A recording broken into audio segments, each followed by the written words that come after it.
The highway stretched like a silver thread under the July sun, the kind that burns through windshields and makes silence louder. My mother sat in the passenger seat, one hand on her coffee, the other constantly scrolling her phone. My father drove like he always did, tight grip, clenched jaw, no words unless they were commands. In the back seat, my little girl, Lily, was humming softly, tracing clouds through the glass with her tiny finger. She was 7, sweet, talkative, and the only real light I had left in this family's long corridor of darkness. "Turn the music down," Mom snapped suddenly, lowering her sunglasses. "Her noise is giving me a headache. Please subscribe to our channel and tell us in comments from where are you watching this video." Lily froze mid-song. I reached back, brushing her hair. "It's okay, sweetheart. You can hum quietly." Mom turned her head toward me. "No, it's not okay. That child doesn't know how to behave. Always moving, talking, fidgeting, just like you did." She took a sip of her coffee and added, "You never learned your place either." Dad grunted, eyes still on the road. "The apple doesn't fall far from the tree." "You raised her soft." I swallowed hard. "I'm raising her kind." That got a scoff from both of them. Mom shook her head with a smile that wasn't a smile at all. "Kindness doesn't feed families. Obedience does." We were hours from home when it happened. The fight, the one that split something inside me forever.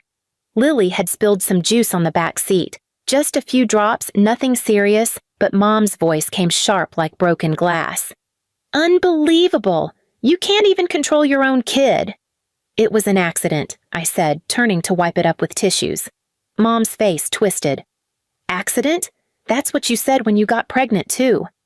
My hands froze mid-air. "What did you just say?" She leaned closer. "You heard me. We took you in after your mistake. We let you stay. We even let that girl." She pointed at Lily. "Live under our roof, and this is how you repay us? With noise, mess, and embarrassment?" Lily's voice trembled from the back seat. "I'm sorry, Grandma. I didn't mean to." Mom turned around, her voice suddenly icy. "Don't call me that. You're not my real grandchild." Something inside me cracked. "Stop it, Mom." Dad slammed the brakes so hard the car screeched. We pulled over to the side of the highway. Cars rushed past in blurs of color. He turned in his seat, eyes narrow and cold. "You don't tell your mother what to do. She's right. You and that girl have been nothing but baggage since you showed up here." I grabbed Lily's hand. "We can leave if you hate us that much." Mom smirked. "Oh, don't worry. I'll help you pack right now." Before I could react, she opened her door, came around to the back seat, and yanked the door open. "Out!" Lily clung to me, terrified. "Mommy!" "Out!" Mom screamed, grabbing Lily's wrist. "Stop! What are you doing?" I shouted, scrambling to unbuckle and pull Lily back. Mom's voice was chillingly calm as she pulled harder. "We don't carry baggage on family trips. You can thank yourself for raising one." Lily stumbled out onto the side of the road, tears streaking down her face, dust swirling around her sneakers. "Drive," Dad ordered, his tone flat, as if he were talking about trash pickup. I was frozen for a second, disbelief flooding me. "You're not serious. She's a child." He looked at me through the mirror. "So were you when you started ruining our lives." Mom got back in the car, slamming the door. Maybe this will teach her something about consequences. I couldn't breathe. The road roared in my ears. Lily stood there, trembling, clutching her little backpack like it was armor. "Go back!" I screamed. But the car moved forward. I turned around in my seat, watching my daughter's small figure fade in the rearview mirror. The world blurred, my throat burned, and something, some quiet, dangerous fire, began to grow in the space where my heart used to be. I whispered one sentence to myself through clenched teeth. "This isn't over." And it wasn't. The next morning, I woke up in a motel bed that smelled faintly of bleach and fear. Lily's head was buried against my arm, her small fingers clutching my sleeve even in her sleep. Her skin was still scratched where my mother had pulled her. I didn't sleep that night. My mind replayed every second on that highway. Her scream, my parents' faces, the sound of the car door slamming shut. every heartbeat echoed the same question. How could they? When Lily stirred, I brushed her hair back and whispered, "You're safe now." She blinked up at me, her eyes still red. "Grandma said I'm not family." I bit the inside of my cheek to keep from crying. "She doesn't know what family means." I bought a used phone from a gas station, called in sick to work, and rented a small apartment near town. I didn't want my parents to know where we were. They'd taught me what their version of love looked like, conditional, cruel, and proud of it. I wasn't going to let them touch my daughter again. Weeks passed. I started a second job at a diner. Lily started smiling again, even making friends at her new school. Every paycheck, every meal cooked together felt like building a new wall between us and them. But walls don't always keep memories out. Sometimes they echo. Because one afternoon, my phone buzzed with a message I didn't expect. "Mom, your father's in the hospital. He wants to see you." For a long moment, I just stared at it. No apology, no remorse, just expectation. Lily came up beside me, holding her coloring book. "Mommy, who's that?" "No one important," I said.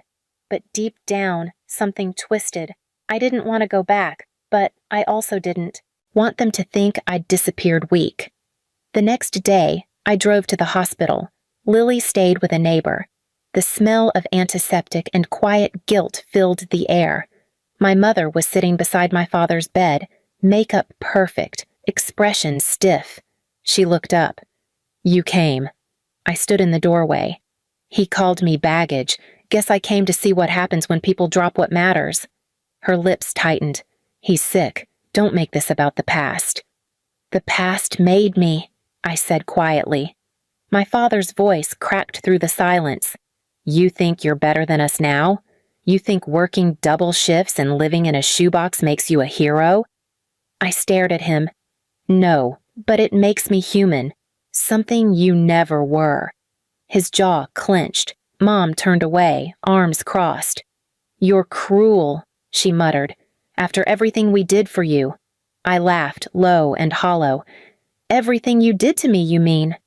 I could have walked away then, and maybe I should have. But I wanted them to see it, the power they never thought I'd have. I reached into my bag, took out an envelope, and placed it on the small table next to him. "What's that?" Mom asked, eyes narrowing. "Something you left behind on that road," I said.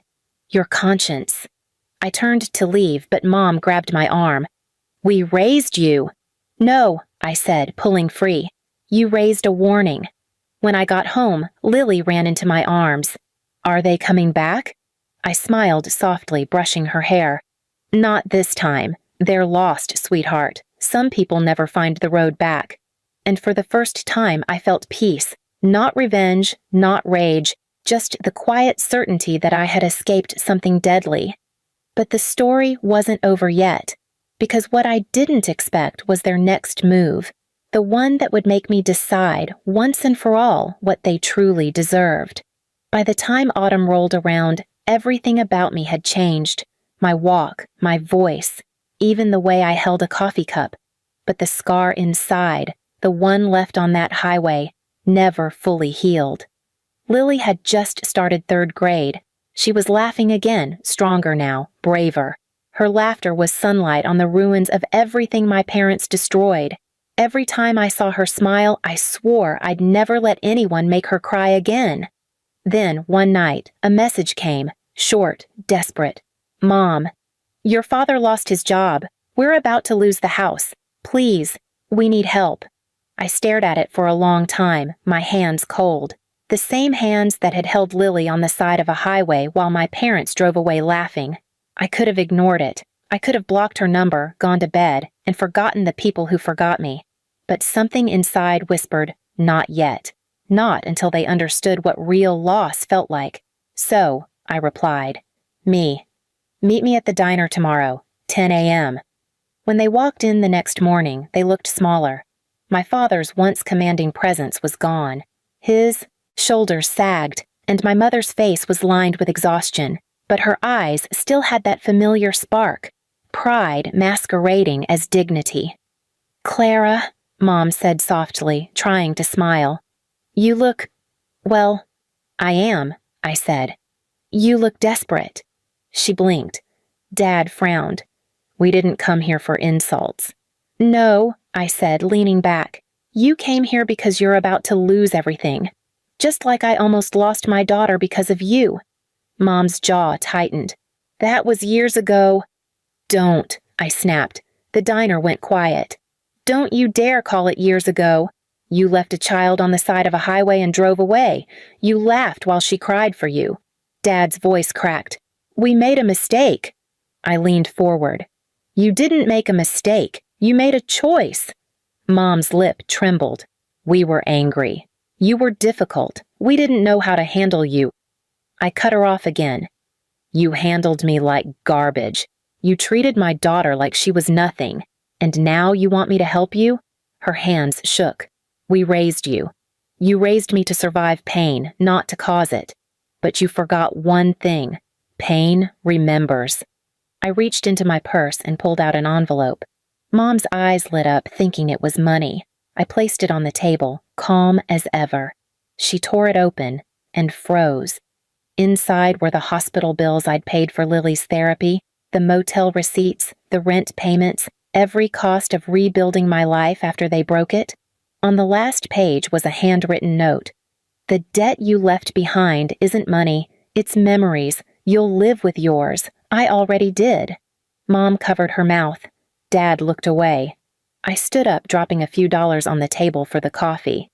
You can sell your furniture, your car, your pride. Maybe then you'll understand what real baggage feels like. As I turned to leave, I heard Mom's voice crack behind me, barely a whisper. Clara, we're sorry. I stopped, looked over my shoulder, and said quietly, so was I. Once.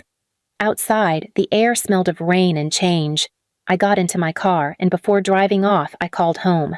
Hi, sweetheart, I said, as Lily's voice lit up the phone. Mom, did you get them what they needed? I smiled faintly, eyes on the dark clouds ahead.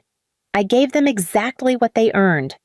When I drove away, I didn't look back. For once, the road didn't feel like escape. It felt like arrival, because for the first time, I was the one leaving them behind. Please subscribe to our channel and tell us in comments from where are you watching this video.